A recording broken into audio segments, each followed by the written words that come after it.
ఎవరో ఇచ్చినటువంటి మీడియా మిత్రులు ఇచ్చినటువంటి పోలీసు వారి ద్వారా వచ్చిన దాని మీద కొద్దిగా ఆలస్యమైంది, మన్నించాలి.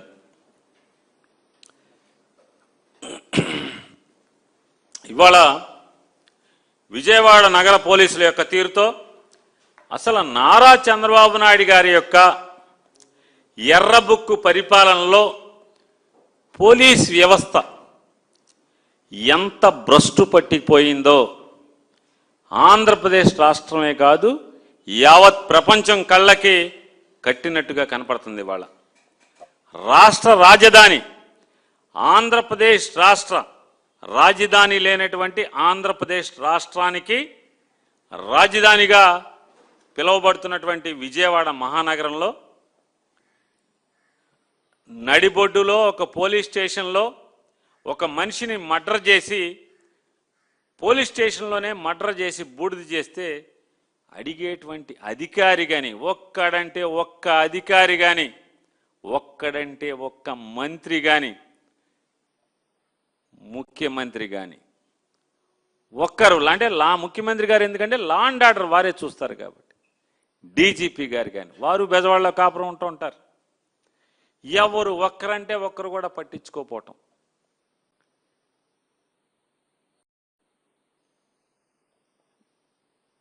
మే 6వ తారీఖున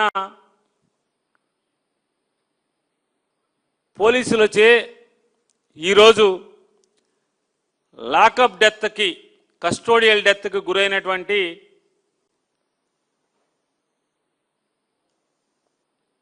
మృతుడు ఎవరైతే ఉన్నారో సాయి కృష్ణ సాయి ఏదో ఉంది వారికి ఏమండి సాయి కృష్ణ గారు, మృతుడు సాయి కృష్ణ గారి యొక్క తల్లి గారైన గాదే విజయలక్ష్మి గారు మే 6వ తారీఖు నుంచి కృష్ణలంక పోలీస్ స్టేషన్లో రిమాండ్ రిపోర్ట్ ప్రకారం పోలీసు వారి యొక్క రిమాండ్ రిపోర్ట్ ప్రకారం వారి తల్లి ఉటంకించినట్టుగా చెప్తున్నటువంటి మే 6వ తారీఖున పోలీస్ స్టేషన్లో వారి అబ్బాయిని ఏ స్థితిలో చూశారో ఆ స్థితిలో చూసి ఆవిడ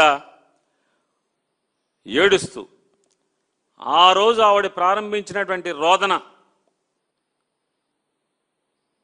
జూన్ 19వ తారీఖు వైఎస్ జగన్మోహన్ రెడ్డి గారు ఆవిడ్ని ఓదార్చటానికి లేదా ఆవిడ్ని ఏం జరిగిందో విచారించటానికి గాదే విజయలక్ష్మి గారి ఇంటికి వెళ్ళి పరామర్శిస్తే కానీ ఆంధ్రప్రదేశ్ రాష్ట్రంలో ఒక కస్టోడియల్ డెత్కి ఎఫ్ఐఆర్ అవ్వలేదు. ఇది నారా చంద్రబాబు నాయుడు గారి యొక్క అద్భుతమైన పరిపాలన.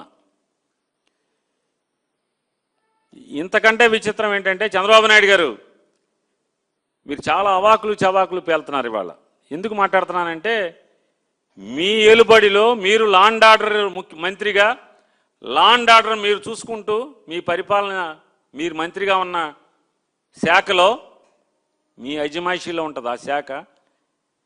మీ దగ్గర ఒక పోలీస్ స్టేషన్లో కస్టోడియల్ డెత్ చేయటమే కాకుండా శవాన్ని కూడా మాయం చేసి శవం ఏమైందో కూడా ఇంతవరకు పోలీసు చెప్పలేని స్థితిలో మీ ఐజీ గారు చెప్పలేరు, మీ ఇద్దరు ఎస్పీలు చెప్పలేరు, మీ అడిషనల్ ఎస్పీ అడ్మిన్ గారు చెప్పలేరు, మీ సిట్ చెప్పలేదు.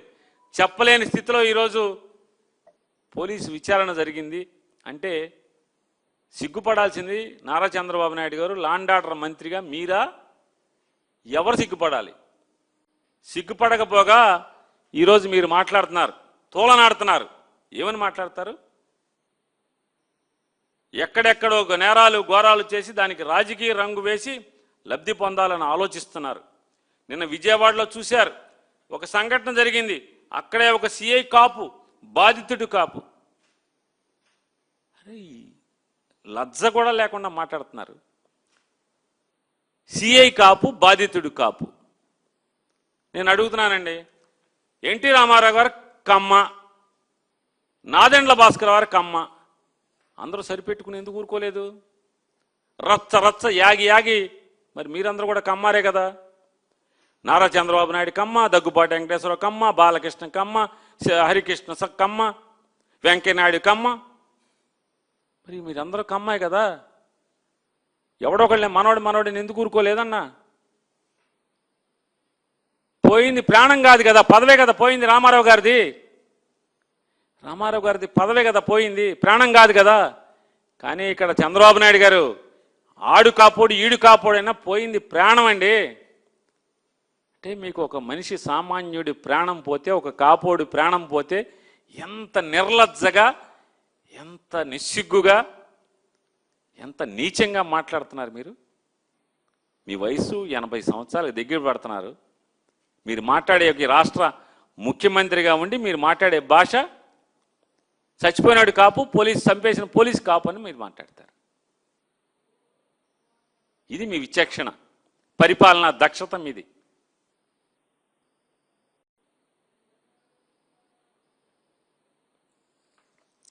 మీ విఘ్నతకు వదిలేస్తున్నా. మీ భాష, మీ ప్రవర్తన, మీ నీచమైన మాటలు. ఎవడు రాజకీయ రంగు పులిమాడండి? మీరు ముద్దు నిద్రపోతుంటే మీరు మీ కుమారుడి యొక్క ఎర్రబుక్ రాజ్యాంగంలో పోలీసులు ఈ రకంగా బరితెగించి పోలీస్ స్టేషన్లోనే మర్డర్లు చేసి శవాన్ని బూడిద చేస్తుంటే గొంతె తరవదా ప్రతిపక్షం అని అడుగుతున్నాను. ఏం చేయాలి ప్రతిపక్షం? నారా చంద్రబాబు నాయుడు గారు ఏమనుకుంటున్నారు? పోనీ ఏం ఆశిస్తున్నారు మీరు? ఖబర్దార్, జాగ్రత్తగా ఉండండి. ఎవడు ఖబర్దార్? మీరు ఖబర్దార్, జాగ్రత్తగా ఉండండి. నారా చంద్రబాబు నాయుడు గారు రోజులు లెక్కెడుతున్నారు ప్రజలు. మీ ఖబర్దార్ అంటున్నారు మిమ్మల్ని. తినమరిగిన కోడి అంటే ఇల్లెక్కి కూసిందంట. అట్లా ఉంది నారా చంద్రబాబు నాయుడు గారు మీరు తీరు. ఎవరు నోరు పారేసుకున్నారు? మీరా? ఎవరు పారేసుకునేది? నీచంగా మాట్లాడేది మీరా? ఎవరు? ఏమంటాడు? ఈరోజు కూడా చూసా, వంగి వంగి దండాలు పెడుతున్నాడు దేవాలయాలకు పోయి జగన్మోహన్ రెడ్డి గారి గురించి. నువ్వెన్ని దండాలు పెట్టినా ఎవరైనా సరే దేవుడి మీద నమ్మకం ఉండే ఏ వ్యక్తి నీకు ఏ పార్టీ సహకరించరు. జగన్మోహన్ రెడ్డి గారు దేవుడికి వంగి వంగి దండాలు పెడుతున్నాడు. తప్పే ఉంది? అసలు మీరు మామూలుగా మోడీకి వంగి వంగి దండాలు పెడుతున్నారు కదా. మనిషి కదా మోడీ గారు. మోడీ గారు మనిషి, నీకన్నా వయసులో చిన్నవాడు, అనుభవంలో చిన్నవాడు అని మీరే చెప్పారు. మోడీ గారికి వంగి వంగి దండాలు పెడితే మీకు సిగ్గు లేనప్పుడు దేవుడికి దండం పెడతాకి జగన్ గారి సిగ్గు ఎందుకు ఉండాలి? ఎందుకు ఉండాలి చంద్రబాబు నాయుడు గారు? నిస్సిగ్గుగా, నిర్లజ్జగా నువ్వు క్రిస్టియన్వి, హిందువు దుగుడికి ఎందుకు? మరి మీరెందుకు వెళ్తున్నారు? నెత్తి మీద టోపీ పెట్టుకుని నమాజ్ ఎందుకు చేస్తున్నారు? ఎందుకు వెళ్తున్నారు? పైన క్రిస్మస్ తాత కోటేసుకుని చర్చిలకి ఎందుకు వెళ్ళి వాక్యం చదువుతున్నారు? యేసు ప్రభు వాక్యం చదువుతున్నారు, మీరు బైబిల్ వాక్యం చదువుతున్నారు. మరి మీకు అప్పుడు సిగ్గుందా, సిగ్గు లేదా చంద్రబాబు నాయుడు గారు? ఏమనాలి మిమ్మల్ని? మీరు వంగి వంగి దండాలు పెడతారు కదా పాస్టర్లకి, ఏమనాలి అప్పుడు మిమ్మల్ని? వయసు వచ్చిన కాడి నుంచి మీకు వివరం పోయి, విచక్షణ పోయి, విఘ్నత పోయి, కేవలం అధికారమే పరమావధిగా బతకటం ఏంటి? ఎవరికి ఉపయోగం అని అడుగుతున్నాను. చంద్రబాబు నాయుడు గారు చెప్పండి సార్, మీరు ఎవరికి ఉపయోగం? ఈ రకమైన ముఖ్యమంత్రి మాకు ఉండటం మా దౌర్భాగ్యం కాదా అని అడుగుతున్నాను. మీరు సిగ్గుపడకపోగా మీరు చేసిన పనికి మీ ఏలుబడిలో మనిషిని చంపేసి రౌడీ షీటర్ అంటారు. ఏ రౌడీ షీటర్ అయితే చంపేస్తారా? రౌడీ షీటర్ అయితే చంపుతారా అంటున్నా. ఊరేయించండి, ఊరేయించమని అడుగుతున్నాను. చేత కాదా మీకు?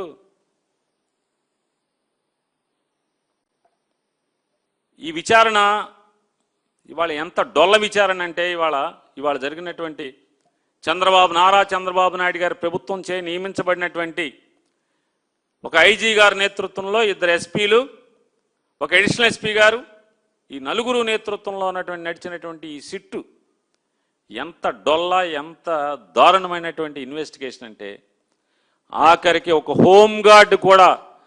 హోంగార్డ్కి స్వేచ్ఛ ఇచ్చి నువ్వు ఇన్వెస్టిగేషన్ చేయమంటే ఆ హోంగార్డ్ కూడా ఇంత అసహ్యంగా చేయడు. ఎవడో కూడా.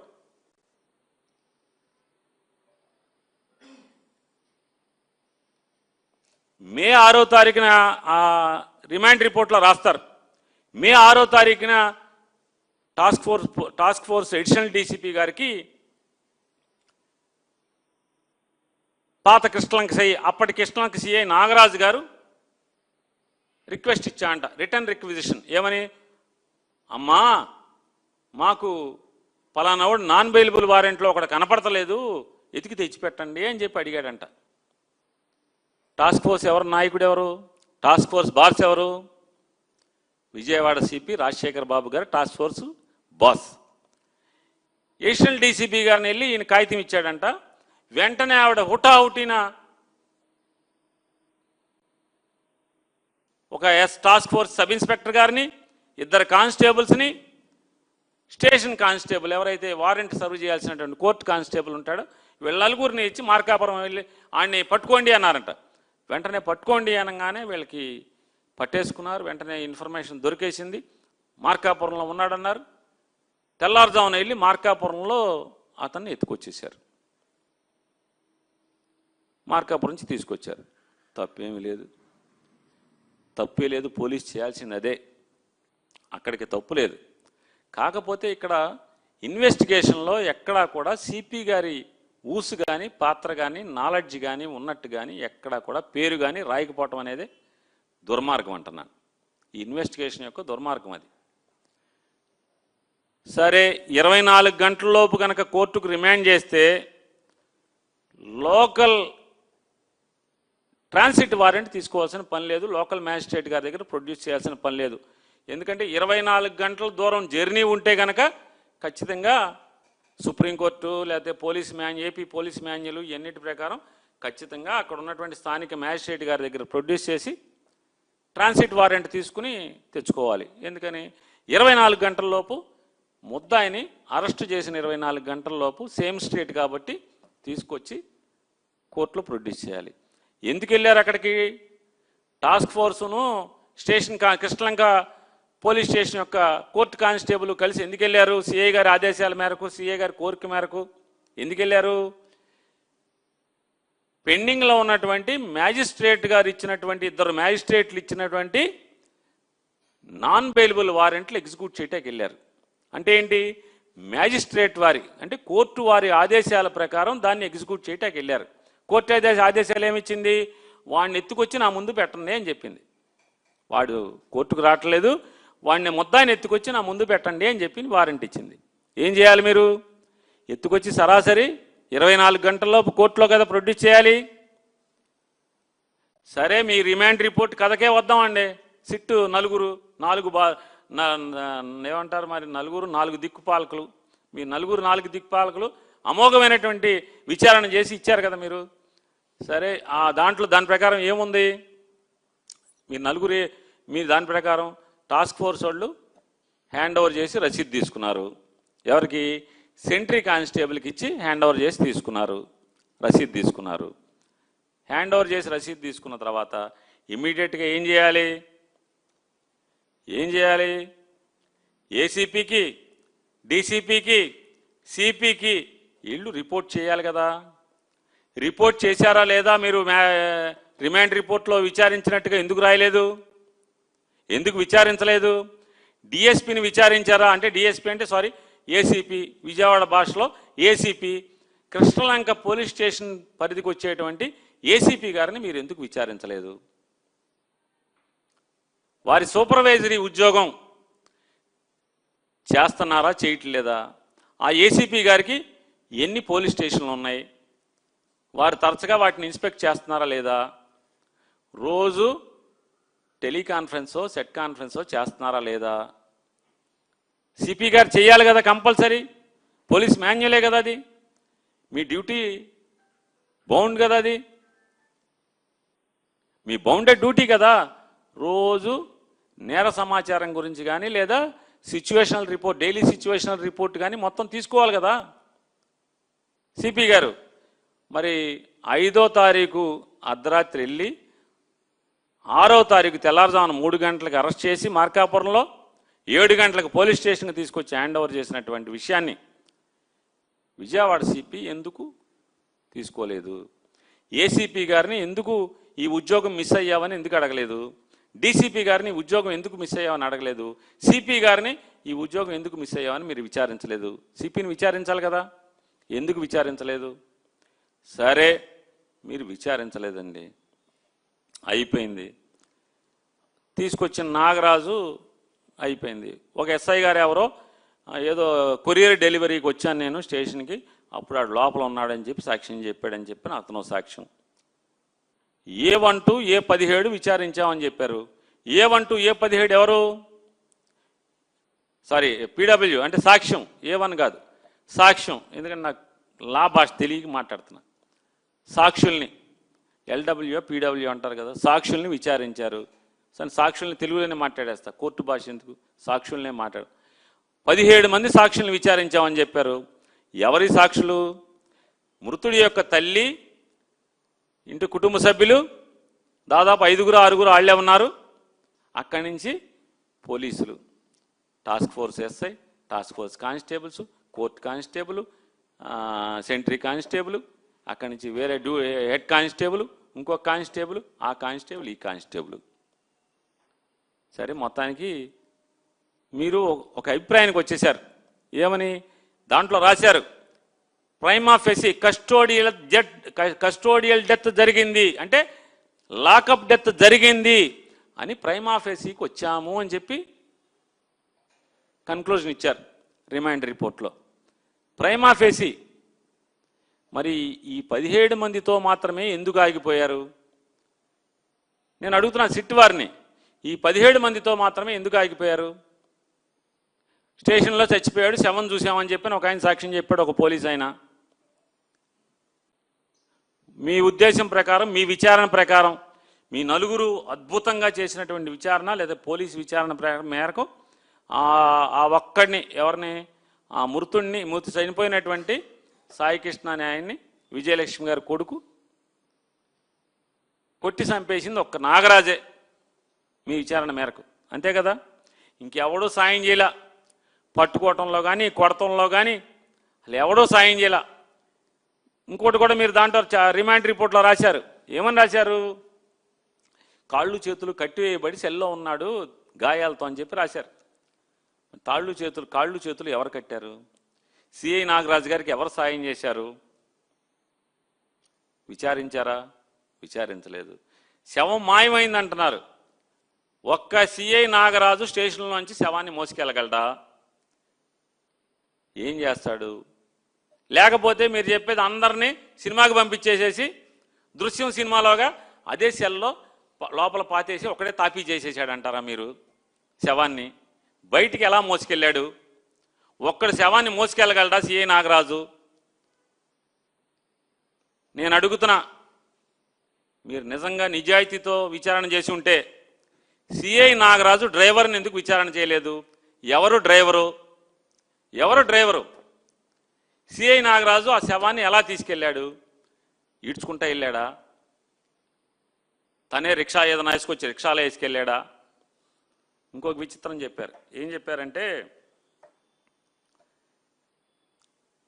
మేము మొత్తం DVRని పట్టుకెళ్ళాం, మొత్తం శోధించాం, మే 1వ తారీఖు నుంచి జూన్ 1వ తారీఖు దాకా మొత్తం దాంట్లో మాకేం కనపడతలేదు అన్నారు.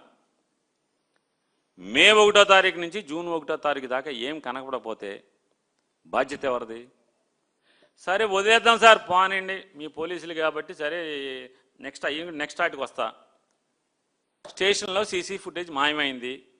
శవం బయటికి వెళ్ళాలంటే స్టేషన్ నుంచి చుట్టుపక్కల 4 వైపులా లేకపోతే 6 వైపులా నలుదిక్కులా 2 కిలోమీటర్ల మేర ఎన్ని CCTVలు ఉన్నాయో అన్నీ మీరు సేకరించారా? ఎందుకు సేకరించలేదు? ఆ విషయాన్ని దీంట్లో రిమాండ్ రిపోర్ట్లో మీ విచారణ చేసినట్టుగా ఎందుకు చెప్పలేదు? కృష్ణలంక పోలీస్ స్టేషన్ చుట్టుపక్కల 2 కిలోమీటర్ల మేర ఈ శవాన్ని ఎటు తీసుకెళ్లాడు అనే విషయాన్ని మీరు పరిశోధించడం కోసం మరి విచారణ అదే కదా చేయాల్సింది. హోంగార్డ్ అయినా చెప్తాడు కదా, ఆఖరికి పోలీస్ స్టేషన్ బయట పల్లీలు అమ్ముకునేవాడైనా చెప్తాడు కదా ఈ మాట. ఏమంటే స్టేషన్లో ఫుటేజ్ పోతే మొత్తం దారెంపట చుట్టుపక్కల మొత్తం సీసీ ఫుటేజ్ తీయచ్చు సార్, తీస్తే ఏదో ఒకటి దొరుకుతుంది సార్, ఈ శవాన్ని పట్టుకెళ్ళాలి కదా సార్. శవాన్ని బయటికి పట్టుకెళ్ళలేదంటే ఏమవ్వాలి? అందరినీ సినిమాకి పంపించి నాగరాజు ఒక్కడే స్టేషన్లో ఉండి తనే సెల్ తవ్వేసి లోపల దృశ్యం సినిమాలాగా శవాన్ని లోపల పాతేసేసి సిమెంట్ చేసేసి ఉండాలి. కొన్ని సెల్ పరిశీలించారా? ఏమన్నా కొత్తగా ప్లాస్టరింగ్ చేసి ఉందేమో పరిశీలించారా? చేసినట్టుగా మీరు ఎక్కడ రాయలేదు కదా విచారణలో. మరి సీసీటీవీ ఫుటేజీలు కూడా మీరు పరిశీలించినట్టుగా చెప్పలేదు కదా. సరే చెప్పలేదు. ఇంకొకటి కూడా చెప్తాను, ఇంకోటి కూడా అడుగుతున్నాను. మే 6వ తారీఖు నుంచి ఆ తల్లి ఏడ్చి తిరగని తలుపు లేదు. పోలీస్ స్టేషన్కి, సిపికి, డీసీపీకి, ఏసీపీకి అందరి దగ్గరికి తిరుగుతూనే ఉంది, ఏడుస్తా తిరుగుతుంది. నిజంగా ఆడు ఎవడన్నామని, రౌడీ షీటర్ అవని, మీ ఉద్దేశంలో ఆడి కిరాతకుడు అవని, ఏదన్నామని, తల్లి కొడుకు కదా, తల్లి కొడుకు కదా. మరి నక్సలైట్లను కాల్ చేస్తున్నారు, మన హిడ్మాని కాల్ చేశారు. మీరు శవాన్ని ఎందుకు అప్పచెప్పారు? ఆ తల్లికి ఎందుకు అప్పచెప్పారు సార్? పోలీసులు విజయవాడ పోలీసులే అనుకుంటగా, ఆంధ్ర రాష్ట్ర పోలీసులేగా. అక్కడికి తీసుకెళ్ళి మరి హిడ్మాన్ అప్పచెప్పారు కదా. పోనీ కాల్ చేసి ఊరేసో, ఇదిగో మీ కొడుకు దుర్మార్గుడమ్మై సమాజానికి పనికిరాడు, చంపేశాం, ఇదిగో శవం తీసుకెళ్ళమని చెప్పొచ్చు కదా. చెప్పలేదు కదా. సిపి గారు ఏది పట్టించుకోవట్లా. ఏది టాస్క్ ఫోర్సు ఏం జరుగుతుందో పట్టించుకోవట్లా, ఏం జరుగుతుందో పట్టించుకోవట్లా. ఎందుకంటే అవర్లీ మానిటర్ చేయాలి టాస్క్ ఫోర్స్ని ఆయన. ఎందుకని? డైరెక్ట్ బాస్ ఆయన ఆదేశం లేకుండా టాస్క్ ఫోర్స్లో హోంగార్డు కూడా ఉద్యోగం చేయడానికి వీల్లేదు. టాస్క్ ఫోర్స్ మాన్యువల్ అది. మరి సిపికి తెలవకుండా టాస్క్ ఫోర్సు తీసుకొచ్చి అప్పచెప్పింది కూడా తెలియదు అంటున్నారు సిపి గారికి. ఏమీ తెలియదు అంటారు. రోజు డైలీ సిచ్యువేషనల్ రిపోర్టు అంటే డిఎస్ఆర్ వినరు. డిఎస్ఆర్ తెలియదు అసలు ఆయనకి. డిసిఆర్బి ఉందా విజయవాడ సిటీలో? లేదా. డైలీ క్రైమ్ రిపోర్ట్ బ్యూరోలో ఉండాలి కదా. స్టేషన్కి ఒకరిని తీసుకొచ్చి డిటైన్ చేస్తే పైకి చెప్పాలక్కర్లేదా సిపికి? మాన్యువల్, పోలీస్ మాన్యువల్ కదా, పైకి చెప్పాలక్కర్లేదా సిపికి? పోలీస్ మాన్యువల్ కదా. చెప్పటమే కాదు, స్టేట్ క్రైమ్ ఎస్సీఆర్బికి చెప్పాలి, ఎన్సీఆర్బికి అప్లోడ్ చేయాలి. ఇవన్నీ సుప్రీంకోర్టు రూల్స్ బిఎన్ఎస్ఎస్లో ఉన్నాయి కదండి. అంటే చంద్రబాబుని ఎర్రబుక్కు పరిపాలన ఏం ఉండవా? స్టేషన్కి ఒక ముద్దాయిని తీసుకొస్తే అరెస్ట్ చేసి స్టేషన్లో ఉంచుకుంటే, డిటైన్ చేస్తే మీరు డిఎస్ఆర్ చెప్పాలి, డిసిఆర్బి చెప్పాలి, ఎస్సీఆర్బికి చెప్పాలి, ఎన్సీఆర్బికి చెప్పాలి కదా. ఆన్లైన్లో ఇవన్నీ ఉండాలి కదా, లేవు కదా. సరే మీరు అసలు ఉద్యోగం వదిలేశారు సిపి రాజశేఖర బాబు గారు. అసలు సిపి ఉద్యోగం వదిలేసేసి వేరే ఉద్యోగంలో ఉన్నారు. విజయవాడ నగరంలోని శాంతి భద్రతలను గాలికి వదిలారు. సరే ఎవరో సేవలో ఉన్నారు.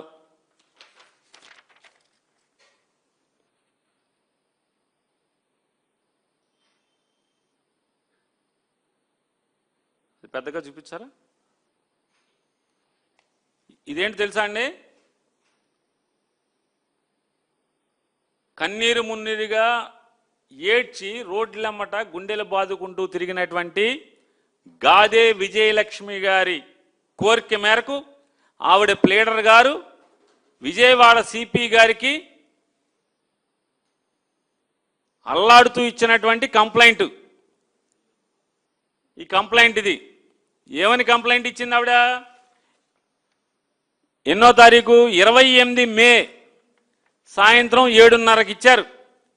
28 మే సాయంత్రం 7:30కి విజయవాడ సిపి గారికి ఫిర్యాదు ఇచ్చారు. అయ్యా, నా కొడుకుని కృష్ణలంక పోలీసులు ఎత్తుకెళ్లారు. మీరు గనక తక్షణమే గనక స్పందించకపోతే నా కొడుకుని స్టేషన్లో ఈ పాటికి చంపేస్తారు. ఇంగ్లీష్లో ఏం చెప్పారంటే ఎక్స్పెక్టెడ్ కస్టోడియల్ డెత్. చూడండి సార్, సిపి గారు, రాజశేఖర బాబు గారు, ఒక తల్లి వేదన మీకు నివేదించుకుంది. మే 28వ తారీఖున, మే 28 సాయంత్రం 7:20 7:30 గంటలకి ఏమని ఏడ్చింది ఆవిడ? అయ్యా నువ్వు కాపాడి నా కొడుకుని, కృష్ణలంక పోలీసులు నా కొడుకుని చంపేస్తారు, తొందరగా నువ్వు స్పందించు, requires yours urgent involvement, requires yours urgent involvement అంటే ఏంటి? తక్షణం మీరు గనక స్పందించి దీనిలో దూరకపోతే నా కొడుకుని చంపేస్తారు, ప్రాణాలతో ఉండడు అని చెప్పని మే 28వ తారీఖు మీకు పెట్టుకుంది. పెద్దగా చూపించారా? ఇదేంటి తెలుసా అండి? కన్నీరు మున్నీరుగా ఏడ్చి రోడ్లమ్మట గుండెలు బాదుకుంటూ తిరిగినటువంటి గాదే విజయలక్ష్మి గారి కోరిక మేరకు ఆవిడ ప్లేడర్ గారు విజయవాడ సిపి గారికి అల్లాడుతూ ఇచ్చినటువంటి కంప్లైంట్. ఈ కంప్లైంట్ ఇది ఏమని కంప్లైంట్ ఇచ్చింది ఆవిడ? ఎన్నో తారీఖు? 28 మే సాయంత్రం 7:30కి ఇచ్చారు. 28 మే సాయంత్రం 7:30కి విజయవాడ సిపి గారికి ఫిర్యాదు ఇచ్చారు. అయ్యా నా కొడుకుని కృష్ణలంక పోలీసులు ఎత్తుకెళ్లారు, మీరు గనక తక్షణమే గనక స్పందించకపోతే నా కొడుకుని స్టేషన్లో ఈ పాటికి చంపేస్తారు. ఇంగ్లీష్లో ఏం చెప్పారంటే ఎక్స్పెక్టెడ్ కస్టోడియల్ డెత్. చూడండి సార్, సిపి గారు, రాజశేఖర బాబు గారు, ఒక తల్లి వేదన మీకు నివేదించుకుంది. మే 28వ తారీఖున, మే 28 సాయంత్రం 7:20 7:30 గంటలకి ఏమని ఏడ్చింది ఆవిడ? అయ్యా నువ్వు కాపాడి నా కొడుకుని, కృష్ణలంక పోలీసులు నా కొడుకుని చంపేస్తారు, తొందరగా నువ్వు స్పందించు, requires yours urgent involvement, requires yours urgent involvement అంటే ఏంటి? తక్షణం మీరు గనక స్పందించి దీనిలో దూరకపోతే నా కొడుకుని చంపేస్తారు, ప్రాణాలతో ఉండడు అని చెప్పని మే 28వ తారీఖు మీకు పెట్టుకుంది. బాధ్యత కలిగినటువంటి విజయవాడ నగర పోలీస్ కమిషనర్గా మీరేం చేయాలి? మీరు పోలీస్ స్టేషన్ ఇన్స్పెక్ట్ చేశారా? 28 రాత్రి వెంటనే వెళ్ళిపోవాలి కదా. మీరు వెళ్ళారా? 29 వెళ్ళారా? 30 వెళ్ళారా? మీ డీసీపీని ఏమైనా పిలిపించుకున్నారా? ఏసీపీని పిలిపించుకున్నారా? స్టేషన్కి వెళ్ళి ఏసీపీని డీసీపీని పిలిపించి విచారణ చేశారా? సెల్ మొత్తం స్టేషన్ అంతా పరిశీలించారా? ఈ సాయికృష్ణ విజయలక్ష్మి గారు కొడుకు ఉన్నాడో లేదో అని మీ సిఐని విచారించారా? మొత్తం దాంట్లో ఉన్నటువంటి స్టేషన్ స్టాఫ్ మొత్తాన్ని విచారించారా? ఎందుకు విచారించలేదు? మీరు పోలీసు ఉద్యోగం అంటే విజయవాడ పోలీస్ కమిషనర్ ఉద్యోగం బాధ్యతాయుతంగా రాజశేఖర బాబు గారు నిర్వర్తించకపోవటం వల్లనే ఈ కుర్రోడి ప్రాణం పోయిందంటాకి నేను అనటంలో ఏమన్నా తప్పు ఉందా చెప్పండి సార్ రాజశేఖర్ గారు. ధర్మంగా మాట్లాడుకుందాం, చెప్పండి. మీరు నిర్వర్తించలేదు కదా, రోజు డిఎస్ఆర్ మీరు మెయింటైన్ చేయలేదు అంటే డైలీ సిచ్యువేషన్ రిపోర్ట్ మీరు తీసుకోలేదు పోలీసుల దగ్గర నుంచి, ఏ స్టేషన్ నుంచి తీసుకుంటే మీకు చెప్పాలి కదా. మీ ఏసీపీలు బాధ్యతాయుతంగా ప్రవర్తించట్లేదు, ఏసీపీ స్టేషన్కి వెళ్తలేదు, కనీసం ఏం జరుగుతుందో తీసుకోవట్లేదు కదా. కనీసం మీ చేతి కింద ఉండే టాస్క్ ఫోర్స్ కూడా మీరు గాలికి వదిలేరు కదా. దీన్ని బట్టి అర్థమవుతుంది కదా గాలికి వదిలేశారని చెప్పని. చెప్పండి రాజశేఖర బాబు గారు. ఇంకా అన్యాయం ఏంటంటే మీరు ఆవిడ తల్లి పిటిషన్ ఏడుస్తా మీకు పిటిషన్ పెట్టుకుంటే గాలికి వదిలేశాక కూడా 2వ తారీఖున వీళ్ళు ఏం చేశారంటే హైకోర్టుకి హెబియస్ కార్పస్ పిటిషన్ మూవ్ చేశారు. జూన్ 2వ తారీఖున. 4వ తారీఖున కోర్టు మిమ్మల్ని పిలిపించింది. మిమ్మల్ని అంటే ప్రభుత్వం తరపున హోమ్ జీపీని పిలిపించింది. పిలిచి అరే బాబు అర్జెంటుగా తప్పు ఇట్లాంటివి చేయబాకండి, కింద కోర్టులో కానీ నా కోర్టులో కానీ తక్షణమే మీరు ప్రొడ్యూస్ చేయండి అని చెప్పింది. అయిపోయింది. అయినా మీరు ప్రొడ్యూస్ చేయలేదు. కనీసం మేము తీసుకొచ్చాం, అరెస్ట్ చేసి తీసుకొచ్చాం మార్కాపురంలో అరెస్ట్ చేసి తీసుకొచ్చారు కదా, అరెస్ట్ చేసి తీసుకొచ్చి పోలీస్ స్టేషన్లో పెట్టారు కదా. మరి మీరు మీ ల్యాబ్స్ కాదా రాజశేఖర బాబు గారిది? మీ ఏసీపీ ల్యాబ్స్ కాదా? మీ డీసీపీ ల్యాబ్స్ కాదా ఇది? చెప్పండి సార్. మీ డీసీఆర్బీ ల్యాబ్స్ కాదా? మీ స్పెషల్ బ్రాంచ్ ల్యాబ్స్ కాదా ఇది? మీ కింద ఉన్న స్పెషల్ బ్రాంచ్ ల్యాబ్స్ కాదా? అంటే టోటల్గా మీరు విజయవాడ నగరాన్ని గాలికి వదిలినట్టే మనకు అర్థమవుతుంది కదా. పోలీస్ మాన్యువల్ మీకు లెక్కలేదు, పోలీస్ ఉద్యోగం లెక్కలేదు, ఈ ప్రజల యొక్క రక్షణ మీకు లెక్కలేదు. గాలికి నడుస్తుంది విజయవాడ నగరం రక్షణ బాధ్యతలు, అంతే కదా. 15వ తారీఖు మళ్ళీ హైకోర్టుకి వెళ్ళి ఏం చెప్పారు మీరు? ఏం చెప్పారు సార్ రాజశేఖర బాబు గారు? మీరు పార్టీ, డీజీపీ గారి పార్టీ, మీరిద్దరు హైకోర్టుకి ఏం చెప్పారు? బాగా ఎతుకుతున్నాం, 2 టీములను పెట్టి రాష్ట్రం అంతా జల్లెడ పడుతున్నాం, వీడి కోసం, చనిపోయిన ఆయన కోసం రాష్ట్రం అంతా 2 బృందాలు వేసి విపరీతంగా గాలిస్తున్నాం, తొందరగా తెచ్చేస్తామని చెప్పి మీరు చెప్తారు. సరే, తప్పు కదా. తల్లి మీకు 28 మేన మీకు పిటిషన్ పెట్టుకుంది, నా కొడుకు కృష్ణలంక పోలీస్ స్టేషన్లో ఉన్నాడని. మీ విజయవాడ టాస్క్ ఫోర్స్ వాళ్ళేమో తీసుకొచ్చి అప్పచెప్పామని చెప్పి వాళ్ళు చెప్తారు. కోర్టును కూడా మీరు ఎంత హాస్యాస్పదంగా, ఎందుకంటే నారా చంద్రబాబు నాయుడు గారి ఎర్రబుక్కు పరిపాలనలో రాష్ట్ర వ్యాప్తంగా ఉన్నటువంటి పోలీస్ స్టేషన్లో అక్రమాలు, దాష్టికాలు, దుర్మార్గాలు, ఇష్టారాజ్యంగా పోలీస్ వ్యవస్థను దుర్యోగం చేస్తూ కోర్టుల్ని అపహాస్యం అంటే హైకోర్టు అంటే కూడా లెక్కలేనితనంగా పోలీస్ వ్యవస్థను తయారు చేసిన పరిస్థితి నారా చంద్రబాబు నాయుడు గారిది. ఈ ఘనత మీది కాదా నారా చంద్రబాబు నాయుడు గారు? చెప్పండి, మీదే కదా ఈ ఘనత. ఈ స్థితిలోకి ఆంధ్రప్రదేశ్ రాష్ట్ర పోలీస్ వ్యవస్థ, లా అండ్ ఆర్డర్ దిగజారిందంటే మీది కాదా అని అడుగుతున్నాను. కోర్టుకి, హైకోర్టుకి అంటే అసలు ప్రతిపక్షం అంటే లెక్కలేదు, మనుషులంటే లెక్కలేదు, మీడియా అంటే లెక్కలేదు. ఎందుకంటే మీడియా మొత్తం సంకలో పెట్టుకుని తిరుగుతున్నాం అనేటువంటి దమ్ము కదా మీకు. హైకోర్టు అన్నా కూడా మీకు లెక్కలేదు, బాగా ఎతుకుతున్నామని చెప్తారంట. కోర్టు ఏం చెప్పింది? 29వ తారీఖున ఖచ్చితంగా మా ముందు ప్రవేశపెట్టండి, జూన్ 29న మా ముందు ఖచ్చితంగా ప్రవేశపెట్టండి అని చెప్పింది. ఇది న్యాయమా అని అడుగుతున్నారు రాజశేఖర బాబు గారిని.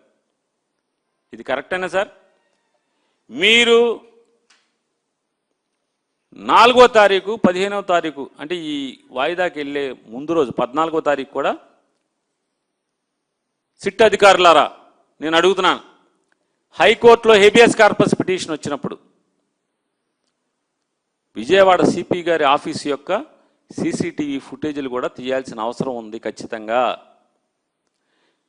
ఎందుకంటే ఈ ముద్దాయి సిఐ నాగరాజు, అప్పటి సిఐ నాగరాజు ముద్దాయి విజయవాడ కమిషనరేట్లోనే కమిషనర్ గారి ఛాంబర్ దగ్గరే ఉన్నాడు అనేది మాకున్న మీడియా వారి ద్వారా సమాచారం.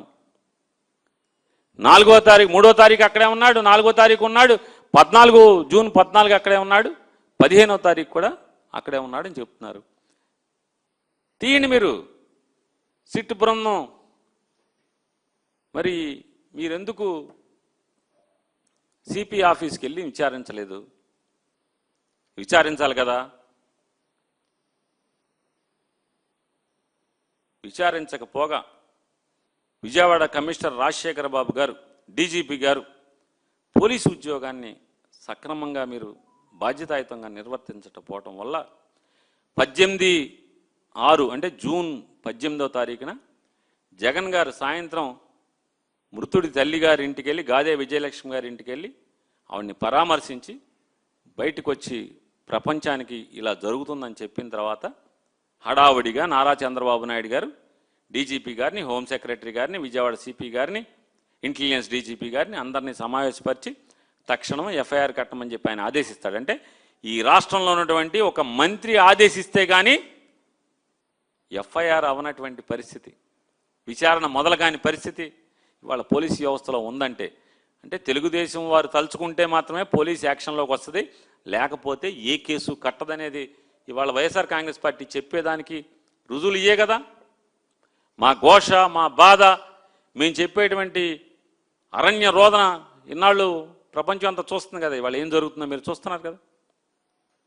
తెల్లారుజామున అంటే రాత్రి 9 గంటలకి ఆ తల్లిని ఎక్కించుకెళ్తారు పోలీసులు. తెల్లారుజామున 2 గంటలకు ఎఫ్ఐఆర్ అవుతుంది. ఇది రెడ్ బుక్ పాలనలో విజయవాడ లాకప్ డెత్ జరిగినటువంటిది. ఇదైతే ఇవాళ రిమాండ్ రిపోర్ట్ ఎంత కంటి తుడుపు చర్య అంటే అంత డొల్లే. అసలు విజయవాడలో పోలీసు వ్యవస్థ పోలీసింగ్ జరగట్లేదనేది వీళ్ళు ఎక్కడ విచారణలో చేయరు. అసలు వాస్తవం అదే కదా.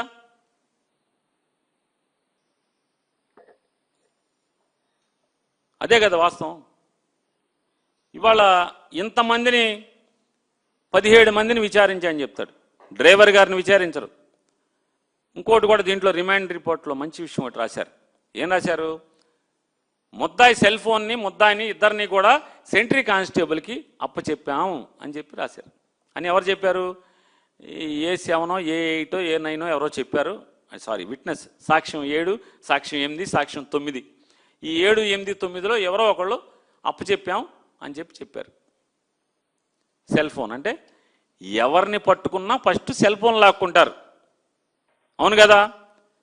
ఈ అప్పటి సిఐ ముద్దాయి నాగరాజుని, ఈ మర్డర్ కేసులో ముద్దాయి నాగరాజు సెల్ ఫోన్ సీజ్ చేసినట్టుగా మీరు ఎందుకు రిమాండ్ రిపోర్ట్లో రాయలేదు? మీ విచారణలో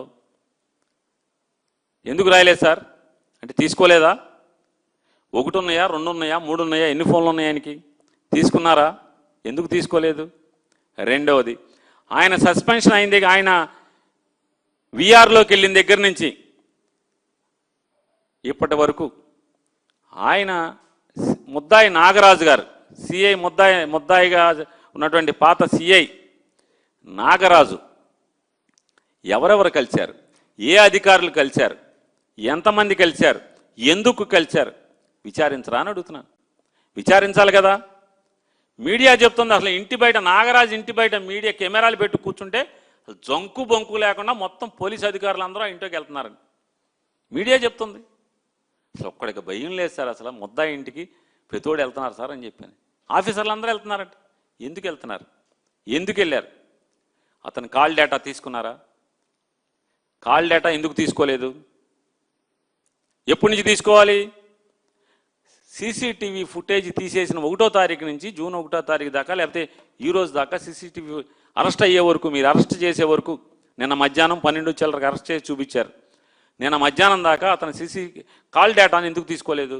ఎవరెవరితో ఫోన్లో మాట్లాడుతున్నాడు, ఎవరెవరు అతనికి గైడెన్స్ చేస్తున్నారు, ఏం జరుగుతుంది, అతను ఏం సాక్ష్యాలను కప్పెడుతున్నాడు, సాక్ష్యాలను తారుమారు ఏం చేస్తున్నాడు? ఇది ఒక ఐజీ, 2 ఎస్పీలు, ఒక అడిషనల్ ఎస్పీ, నలుగురు కలిసి చేసినటువంటి అత్యంత అద్భుతమైన నారా చంద్రబాబు నాయుడు గారి యొక్క ఏలుబడిలో ఉన్న దర్యాప్తు ఇది. రాష్ట్రం అంతా అట్టుడికిన కేసులో మీడియా వాచ్ కంటిన్యూస్గా సెకండ్ మీడియా వాచ్లో ఉన్నటువంటి ఈ కేసులో పోలీసు విచారణ ఇది.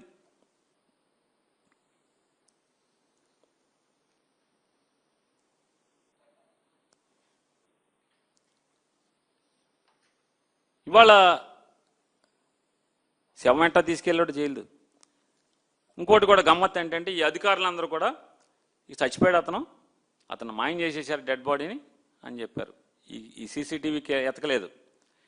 శ్మశానానికి చుట్టుపక్కల ఉన్నటువంటి ఏ శ్మశానానికన్నా వెళ్ళి విచారించారా? ఎవరెవరిని విచారించారు? వారి పేర్లేంటి? వారి ఊసు ఎందుకు లేదు ఇందులో? మరి వెళ్ళాలి కదా. ఏ శ్మశానంలో ఎక్కడ ఏం చేశాడో చుట్టుపక్కల అంటే బూడిద చేయాలంటే శ్మశానంలోనే చేయాలి కదా, లేకపోతే బయట అజొచ్చేస్తుంది కదా. వేరే ఎవడో ఇంటికి తీసుకెళ్తే, ఎవరో ఊరు తీసుకెళ్తే, ఎవరో పొలంలో తీసుకెళ్తే ఏంటి ఎవడో శవాన్ని తెచ్చి మన ఊళ్ళో మన పొలంలో కాలుస్తున్నాడని అనుమానం వస్తుంది కదా. మరి మీరు ఎందుకు శ్మశానాలకు వెళ్ళి విచారించలేదు? విచారిస్తే ఎందుకు మీరు దీంట్లో ఛార్జ్షీట్లో చెప్పలేదు శ్మశానంలోకి ఏ శ్మశానంలో ఎవరిని విచారించారు అనేది?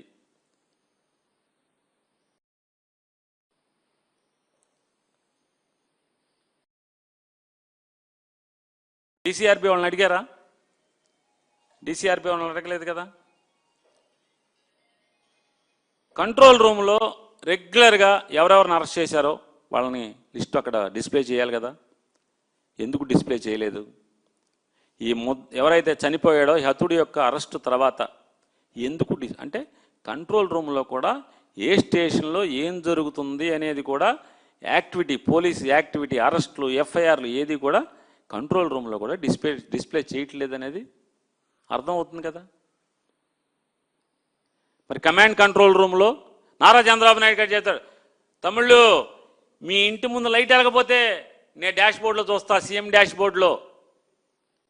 ఎవడ మన ఇంటి ముందు పల్లెటూరులో ఎక్కడ లేకపోతే ఎక్కడో విజయవాడలోనే ఎక్కడో మన ఇంటి ముందు వీధి లైట్ వెలగపోతే ఆయన చూస్తాడంట, బాగు చేస్తాడంట.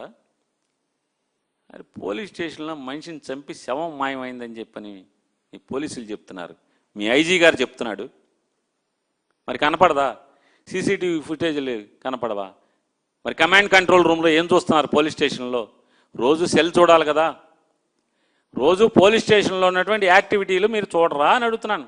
కమిషనర్ గారు రాజశేఖర్ బాబు గారు చెప్పండి, చూడాలి కదా. చూడరు, పట్టించుకోరు, ఏమీ చేయరు, గాలికి వదులుతారు. డీసీఆర్బీ వాళ్ళని విచారించరు, సిట్టోళ్ళు డిఎస్ఆర్ని విచారించరు. డిఎస్ఆర్ అసలు విజయవాడ సిపి గారిని ఎందుకు విచారించలేదని అడుగుతున్నాను. ఆయన పోలీసు ఉద్యోగం ఎందుకు చేయట్లేదని మీరు అడగాలి కదా. అరే నీకు తెలియకుండా టాస్క్ ఫోర్స్ వాళ్ళు వెళ్తాం ఏంటి? పోనీ వచ్చాక అరెస్ట్ చేశాక ఎందుకు 24 గంటలలోపు మార్కాపురంలో 3 గంటలకి అంటే మళ్ళీ తెల్లారి 3 అంటే 7వ తారీఖు తెల్లారుదాన్ని 3 గంటలలోపు కోర్టుకి అప్పచెప్పాలి కదా. ఎందుకు అప్పచెప్పలేదు?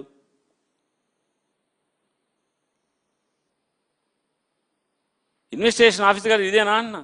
సిట్టో ఇన్వెస్టిగేషన్ ఆఫీసర్ గారు ఏం చేస్తున్నారు? ఇన్ని ల్యాబ్సెస్తో మీరు విచారణ చేస్తారు? ఇన్ని ల్యాబ్సెస్తో విచారణ చేస్తారా సార్?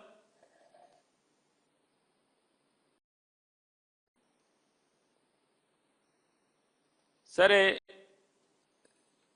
సీసీటీవీ నేను అడిగా కదా, కమిషనరేట్లో అంటే ఉద్దేశపూర్వకంగా నారా చంద్రబాబు నాయుడు గారు నిజంగా మీలో నిజాయితీ ఉంటే, చిత్తశుద్ధి ఉంటే రాజశేఖర్ బాబు గారిని, డీసీపీ గారిని, ఏసీపీ గారిని వీళ్ళందరినీ ముందు ఉద్యోగాల నుంచి తొలగించి ఒక నికార్స్ అయినటువంటి హోంగార్డ్ నైండి పర్లా, కానిస్టేబుల్ నైండి పర్లా, దొమ్ముగా నిటారుగా ఉండేవాడిని అది విచారణ తీసుకురంటారా అంటే అద్భుతంగా తీసుకొస్తారు. నిజంగా ఆంధ్రప్రదేశ్ రాష్ట్రంలో ఉన్నటువంటి పోలీసులు మనం వదలాలే కానీ అసలు ఎవరినైనా, అసలు ఎంత నేరగాడినైనా, ఎంత నేరాయనైనా ఊరికి అవలేలుగా పట్టుకొస్తారు. అవలేలుగా ఆశ్చర్యపోతాం. ఆ మేధస్సుకి, ఆ బుర్ర ఉపయోగించే తీరుకి వాళ్ళు కష్టపడ అసలు గుడ్డు స్నానం చేయరు, అదే కాకి బట్టలు వాసన వస్తూ ఉంటాయి. బనీని మార్చరు, అండర్వేర్ మార్చరు, బూట్లు మార్చరు, సాక్స్ మార్చరు, అన్నం తినరు, పనిచేస్తారు. అట్ట నిజాయితీగా పనిచేసేవాడిని ఒక హోంగార్డ్ను, కానిస్టేబుల్ని ఇద్దరిని కలిసి చేయండి. విజయవాడ సిపి గారు రాజశేఖర్ బాబు గారిని, డీసీపీ గారిని, ఏసీపీ గారిని వీళ్ళందరినీ కూడా పక్కన పెట్టేసేసి ఏంటి అసలు ఊరికి 5 నిమిషాల్లో అసలు మొత్తం ఏం జరిగిందో మొత్తం రాష్ట్రాన్ని కళ్ళకట్టినట్టు చూపిస్తారు.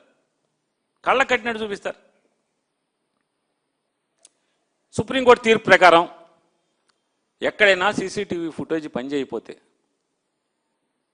లేదా సీసీటీవీ ఫుటేజ్ లభ్యం కాకపోతే యూనిట్ హెడ్ రెస్పాన్సిబుల్ అని చెప్పి సుప్రీంకోర్టు తీర్పు చెప్పింది కదా. మరి సుప్రీంకోర్టు తీర్పు ప్రకారం మీరే కదా బాధ్యులు. సీసీటీవీ ఫుటేజ్ లేకపోతే కనుక ఎన్ని కేసుల్లో ఇప్పటికి మీరు హైకోర్టుకి చెప్పారు సీసీటీవీ ఫుటేజ్ లేదు, చెడిపోయింది, ఇరిగిపోయింది, వైరు దిగిపోయింది, కరెంటు పోయింది, ఎన్ని చెప్పారు? ఎన్ని డ్రామాలు ఇప్పుడు ఆడారు హైకోర్టులో. దాని పర్యవసానం ఏదైతే చంద్రబాబు నాయుడు గారు వినండి, మీరు 10 పాపాలు చేయమంటే అలవాటు పడిన వాళ్ళు 100 పాపాలు చేస్తారు, బరితెగిస్తారు. ఇవాళ మీ ఎర్రబుక్కు రాజ్యాంగం, ఎర్రబుక్కు పరిపాలనతోనే ఇవాళ విజయవాడలో బరితెగింపు. ఇవాళ ఈ బరితెగింపు అనేది అదే. ఈ లాకప్ డెత్, కస్టోడియల్ డెత్ అని డిక్లేర్ చేశారు. మరి కస్టోడియల్ డెత్ అయితే మ్యాజిస్ట్రేట్ ఎంక్వైరీ ఇవ్వాలి కదా. జీవో ఇచ్చారా ఈ పాటికి? చాలాసేపు అయింది కదా, మధ్యాహ్నం కదా, 12ంటికో 1 గంటకు కోర్టు పెట్టారు కదా. మ్యాజిస్ట్రేట్ ఎంక్వైరీకి మీరు ఆర్డర్ ఇచ్చారా అని అడుగుతున్నాను. ఎనీ కస్టోడియల్ డెత్కి విచారణ చేయాల్సింది ప్రొసీజర్ అదే కదా.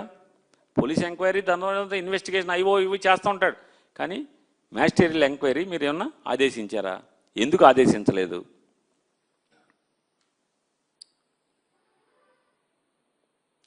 నిజంగా చెప్పండి రాజశేఖర్ బాబు గారు, విజయవాడ కమిషనర్ ఆఫ్ పోలీస్గా మీ డ్యూటీని డెలివరీ చేయడంలో మీరు ఫెయిల్యూర్ కాదా సార్? ఇది ధర్మం చెప్పండి సార్. మీ కోపం రావచ్చు, వీడు ఇష్టం చేయడం మాట్లాడుతున్నాడు, లేకపోతే నన్ను ప్రశ్నిస్తాడా, వీడు నన్ను ప్రశ్నిస్తాడా. వాళ్ళు ప్రశ్నిస్తాకే పార్టీలు పుట్టినాయి సార్ చాలా చోట్ల. ఇక్కడ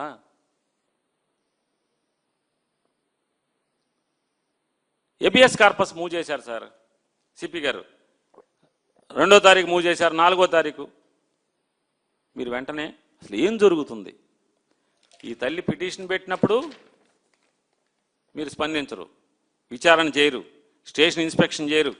లేదు హెబియస్ కార్పస్ మూవ్ చేసినప్పుడల్లా మీరే కదా పార్టీ, కనీసం అప్పుడన్నా మీరు స్టేషన్ ఎంక్వైరీ ఇవన్నీ చేశారా, విచారించారా? యాతావాత ఏం తేలుతుంది? నాన్ బెయిలబుల్ వారెంట్ అని చెప్పి చెప్తున్నారు కదా. నాన్ బెయిలబుల్ వారెంట్ ఎప్పుడుది? ఇది చాలా జాగ్రత్తగా ఈ విచారణలో, పోలీసు విచారణలో, సిట్ విచారణలో క్రైమ్ నెంబర్ రాస్తారు. ఏ తారీఖున నాన్ బెయిలబుల్ వారెంట్ వచ్చిందో చెప్పరు. ఇది ఎప్పుడు? 8/12/2022.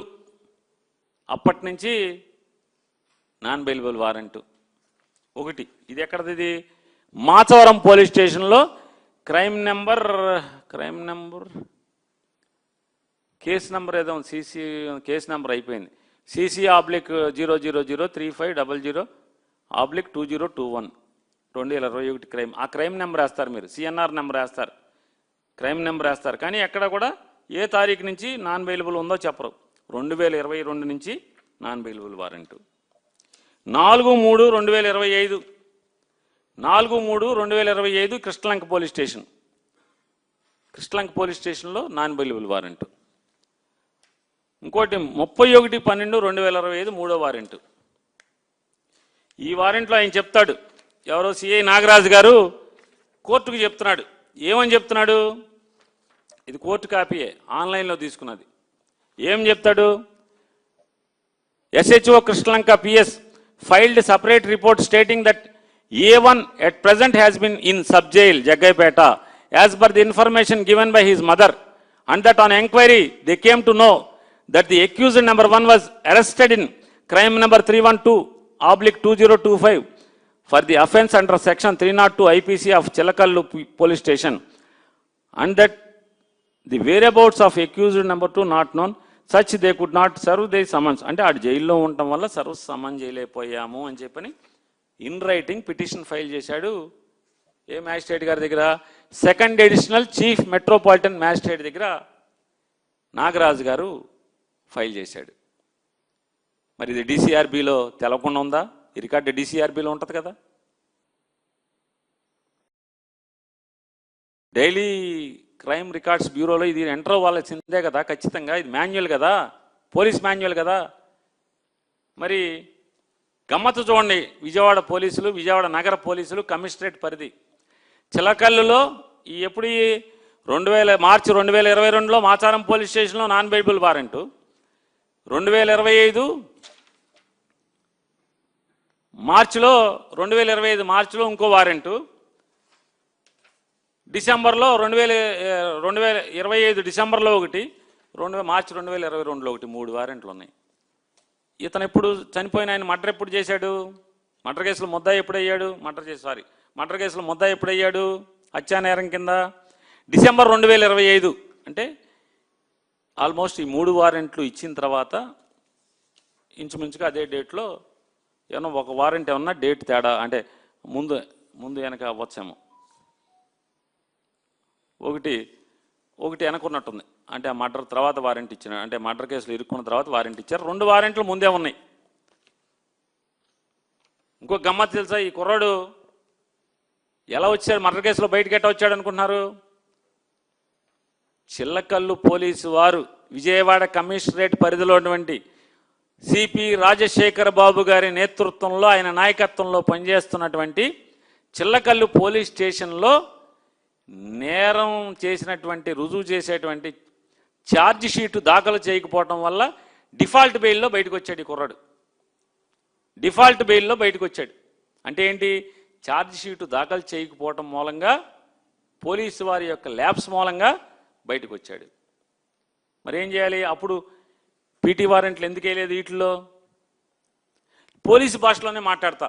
నిజాయితీగా మీరు చేయదలుచుకుంటే, ఆ కుర్రాన్ని ఉద్దేశపూర్వకంగా బయటకు వదలకపోతే కనుక, వదలాలని మీరు అనుకోకపోతే, ఆ కుర్రాన్ని ఉద్దేశపూర్వకంగా మీరు వదలాలని అనుకోకపోతే, అసలు మీరు 2024 జూన్లో మీ గవర్నమెంట్ వచ్చింది కదా, సిపి గారు వచ్చాడుగా, ఆల్మోస్ట్ జూన్ జూలైలో వచ్చేసినట్టున్నాడుగా సిపి గారు. 2024 జూన్ జూలైలోనే ఎప్పుడో జూన్లోనే వచ్చేసాడు కదా. మరి అప్పటి నుంచి 2 వారెంట్లు ఉన్నాయి కదా. మరి అప్పటి నుంచి ఈ కుర్రోడిని ఎందుకు నాన్ బెయిలబుల్ వారెంట్లో మీరు అరెస్ట్ చేయట్లేదు? రెండోది, మర్డర్ కేసులో ఇరుక్కుని దొరికాడు కదా. ఆ దొరికినప్పుడు 90 రోజుల్లో మీకు ఛార్జ్ షీట్ అయ్యాక టైం సరిపోలా. 85వ రోజు, 86వ రోజు, 87వ రోజు, 88వ రోజు, 89వ రోజు పీటీ వారెంట్ వేయచ్చు కదా. పీటీ వారెంట్ వేసి మళ్ళీ ఆ కేసులో మీరు రిమాండ్ చేసుకోవచ్చుగా బెజవాడలో. అది కొన్నాళ్ళు ఇంకో 2 నెలల్లో, నెల 2 నెలల్లో, 3 నెలల్లో దాన్ని నడుస్తుంది కదా. ఒకవేళ బెయిల్ వస్తుందనుకుంటే ఇంకో పీటీ వారెంట్ వేయచ్చు కదా. అన్ని కేసుల్లో మనం సర్వసాధారణంగా ఇదే చేస్తాం కదా. పోలీసు వారు ఒకటి మీద 4-5 కేసులు ఉంటే పీటీ వారెంట్లు వేసి ఒక దాంట్లో బెయిల్ వస్తుంటే ఇంకో పీటీ వారెంట్ ఏం కదా. మనం జగన్ గారు గవర్నమెంట్ పడిపోయిన కాడి నుంచి మనం వైఎస్ఆర్ కాంగ్రెస్ పార్టీ వాళ్ళ మీద కేసులు పెట్టినవి అన్నీ ఇంతే కదా. ఒక దాంట్లో బెయిల్ వస్తే ఇంకో పీటీ వారెంట్ అదే రోజు ఇంకా వచ్చి మళ్ళీ అత్తారింటికి తీసుకెళ్ళిపోవడం. ఈ కుర్రాన్ని ఆ రకంగా ఎందుకు తీసుకెళ్ళలేదు? ఎందుకు ఆపలేదు? డిఫాల్ట్ బెయిల్ ఎందుకు ఇప్పించారు మీరు అడుగుతున్న పోలీసుని? ఉద్దేశపూర్వకంగా విజయవాడ కమిషనరేట్ పోలీసులు ఉద్దేశపూర్వకంగా డిఫాల్ట్ బెయిల్ ఇవ్వకపోతే ఆ కుర్రాడు బయటికి ఎందుకు వెళ్తాడు? అసలు 2022 నుంచి నాన్ బెయిలబుల్ వారెంట్ ఉంటే, ఈ గవర్నమెంట్ వచ్చిన 2 ఏళ్ల తర్వాత పోటుగాడి ప్రభుత్వం అని చెప్పేటువంటి లా అండ్ ఆర్డర్ చూస్తున్నటువంటి నారా చంద్రబాబు నాయుడు గారి ప్రభుత్వంలో విజయవాడ కమిషనరేట్లో 2 ఏళ్లగా నాన్ బెయిలబుల్ వారెంట్ ఉంటే ఎందుకు పట్టించుకోలేదు? లేదు, మర్డర్ కేసులో ముద్దాయిగా అయితే అప్పుడు ఎందుకు పీటీ వారెంట్లు వేయలేదు? ఎందుకే లేదు? డిఫాల్ట్ బెయిల్ ఎందుకు వచ్చింది? నాకైతే యాతాబాతా నాకు ఒక అనుమానం వస్తుంది. ఒకవేళ ఈ కుర్రాడిని ఏమన్నా ఆస్తుల సెటిల్మెంట్కి ఏమన్నా పోలీసు వాడుతున్నారా? తెలంగాణ నయ్యంలాగా ఇక్కడ ఏమన్నా బెజవాడ నయ్యంలాగా ఈ కుర్రాడిని ఏమన్నా వాడుతున్నారా? నాకు అనుమానం. మీరు సందేహం నివృత్తి చేయాలి. ఎందుకని? అసలు విజయవాడ నగరంలో పోలీసు టాస్క్ ఫోర్స్ అంటే అదిరిపోవాలి. ఎందుకని? ఇది రాజధాని. మరి 2 ఏళ్ల నుంచి 2 నాన్ బెయిలబుల్ వారెంట్లు ఉండి ఓ మర్డర్ కేసులో ముద్దాయి అయితే డిఫాల్ట్ బెయిల్ వచ్చి వెళ్ళిపోయాడంటే ఎలా అని అడుగుతున్నాను. వెరీ సిపి ఎక్కడ రాజశేఖర్ బాబు గారు? ఎక్కడ మీ ఉద్యోగం? ఎక్కడా?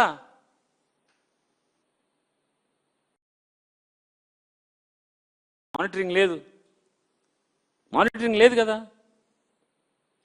కనీసం ఇన్వెస్టిగేషన్ కూడా నారా చంద్రబాబు నాయుడు గారు సిగ్గుపడండి. ఇన్వెస్టిగేషన్ కూడా నీచంగా జరుగుతుంది, అసహ్యంగా జరుగుతుంది. మసి పూసి మారేడికాయ చేస్తున్నారు, తూతు మంత్రంగా చేస్తున్నారు. అసలు ఈ కేసు ఎట్లా నిలబడదు? ఇంత అసహ్యంగా చేస్తే, ఇంత దరిద్రంగా మీరు ఇన్వెస్టిగేషన్ చేస్తే అసలు ఈ కేసు ఎట్లా నిలబడుతుంది? నాగరాజు శిక్ష ఎట్టా పడుతుంది? ఒక్క నాగరాజే ముద్దాయి. ఎందుకు ముద్దాయి నాగరాజు? అరే నువ్వు ఒక్కడే ఒప్పుకోరా మనందరి తరపున, లేకపోతే సిపి, డీసీపీ, ఏసీపీ వాళ్ళు వీళ్ళు అందరం పోతాం, అందరం ముద్దాయిలు అవుతాం. సాక్షులు అందరూ ఎవరు? కానిస్టేబుల్స్ మొత్తం సాక్షులు. కానిస్టేబుల్స్ అందరూ సాక్షులు. శవం కనపడదు, బూడిది కనపడదు, విచారించరు, సెల్ ఫోన్ తీసుకోరు, కాల్ రికార్డ్స్ తీసుకోరు. సస్పెండ్ చేసిన కాడి నుంచి ఎవరెవరు ఎందుకు కలిశారో విచారించరు. టాస్క్ ఫోర్స్ వాళ్ళని విచారించరు. టాస్క్ ఫోర్స్ రికార్డ్స్ వెరిఫై చేయరు. సిపికి ఎందుకు చెప్పరు. డైలీ సిచ్యువేషన్ రిపోర్ట్ సిపి ఎందుకు పరిశీలి చేయట్లేదు? నెల క్రైమ్ మీటింగ్ చేయాలి. నెల క్రైమ్ మీటింగ్ ఎందుకు చేయట్లేదు? చేస్తే ఈ కుర్రాడు గురించి ఎందుకు అసగనుకోవట్లేదు? మర్డర్ కేసులో డిఫాల్ట్ బెయిల్ వస్తే వెంటనే ఆ పోలీసుని సస్పెండ్ చేయాలా అక్కర్లేదా? ఆ చిల్లకల్లో ఉన్నటువంటి ఎవరైతే బాధ్యులు ఎవరైతే ఐఓ ఉన్నారో, ఆ murder case IO charge sheet file చేయనందుకు సస్పెండ్ చేశారా? చేయలేదు కదా. ఎందుకు చేయలేదు? రాజశేఖర్ బాబు గారు నాకైతే అనిపించేది భజనకు అలవాటు పడిపోయారు సార్. బాగా బాగా వీణులు విందువుగా మీ కింద ఎస్హెచ్ఓలు భజన కొడుతుంటే అసలు తన్మయంతో చూసుకుని వింటున్నారే తప్పితే ఆ భజన గానాలు వింటున్నారు. చంద్రబాబు నాయుడు గారికి అలవాటు, జయము జయము చంద్రన్న జయము జయము అంటే ఆనందంగా వింటుంటాడు. అంటే మీరు కూడా ఆ భజనకి మీరు వింటున్నారు తప్పితే పోలీసింగ్ గాలికి వదిలారనేది 100%. చివరిగా వ్యక్తిగతంగా నాకున్నటువంటి కొన్ని ప్రశ్నలను మిమ్మల్ని మీ ద్వారా, మీడియా ద్వారా, ఈ ప్రపంచం ద్వారా పోలీసు వారిని అడుగుతున్నాను. సిఐ నాగరాజు గారి మొబైల్ని సీజ్ చేస్తారా చేయరా? ఆయన ల్యాప్టాప్ని, మిగతా అన్ని వాళ్ళ ఇంట్లో వాళ్ళందరి ఎలక్ట్రానిక్ డివైజెస్ని చేస్తారా చేయరా? ఆయన ఇంట్లో ఐపీ అడ్రస్కి ఎప్పుడెప్పటి నుంచి ఏ ఇంటర్నెట్ కాల్స్ వస్తున్నాయో మే 1వ తారీఖు నుంచి ఇప్పుడు దాకా తీసుకుంటారా తీసుకోరా? ఆయన దగ్గర ఎలక్ట్రానిక్ పరికరాలని కూడా తీసుకుని ఫోరెన్సిక్ ల్యాబ్కి పంపించరా? ఎఫ్ఎస్ఎల్కి పంపిస్తారా? కాల్ డీటెయిల్స్ తీసుకుంటారా తీసుకోరా? అసలు ఆ కాలంలో ఎవరెవరికి టచ్లో ఉన్నాడు ఇవన్నీ కూడా వెరిఫై చేస్తారా చేయరా? అలాగే పోలీస్ స్టేషన్లో ఉన్నటువంటి ప్రతి ఒక్కరి, అలాగే ACP, DCP, Vijayawada CP, task ఫోర్స్లో ఉన్న ప్రతి ఒక్కరి, స్పెషల్ బ్రాంచ్లో ఉన్న ప్రతి ఒక్కరి ఫోన్లు తీసుకుంటారా తీసుకోరా? సీసీటీవీ ఫుటేజీలు మొత్తం ఎందుకు లేకుండా పోయినాయి? అసలు విజయవాడ సిటీలో ఎక్కడ సీసీటీవీ ఫుటేజీలు లేవా? పనిచేయవా? లేకపోతే ఎప్పుడు కావాలంటే అప్పుడు మీరు అరెస్ట్ చేసేస్తారా మీ పోలీసులు? మరి పని చేస్తే కంట్రోల్ రూమ్లో కూడా పని చేయాలి కదా, మరి దాని గురించి మీరు ఎందుకు మెన్షన్ చేయలేదు? సాయికృష్ణ ఫోన్ ఏమైంది? సాయికృష్ణ ఫోన్కి ఎవరెవరు ఫోన్లు చేశారు, ఎప్పుడెప్పుడు చేశారు, ఆ ఫోన్ ఎక్కడుంది?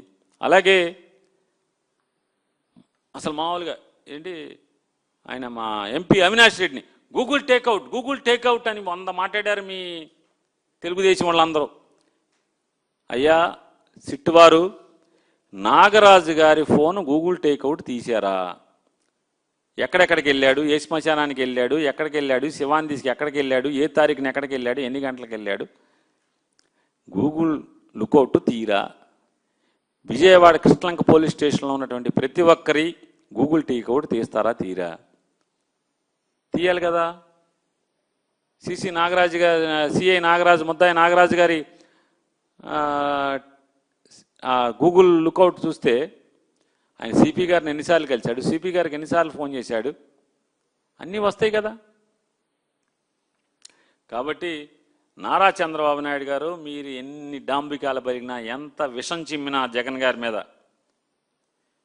ఆంధ్రప్రదేశ్ రాష్ట్రంలో పోలీసు వ్యవస్థని, లా అండ్ ఆర్డర్ని మీ నాయకత్వంలో మీరైతే ఎర్ర బుక్కు పేరు మీద సర్వనాశనం చేశారనైతే మాత్రం ఘంటాపదంగా చెప్పగలను.